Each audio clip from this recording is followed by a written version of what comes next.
upang linisin ang kasamaan dito sa atin. Ang kasamaan ay mananatili. Kung ang kasamaan ay mananatili, di ba dapat na sikapin na linisin? Di ba dapat mawasan? Tulad ng gagawin ng pagbawas sa iyo.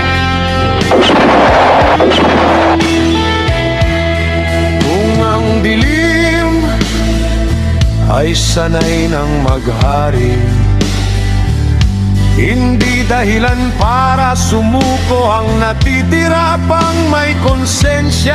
Audio property of Rexel Iridium 2025. All rights reserved. Ay kakampi ng kasamaan, kaya bawat hakbang niya'y may dalang paninindigan.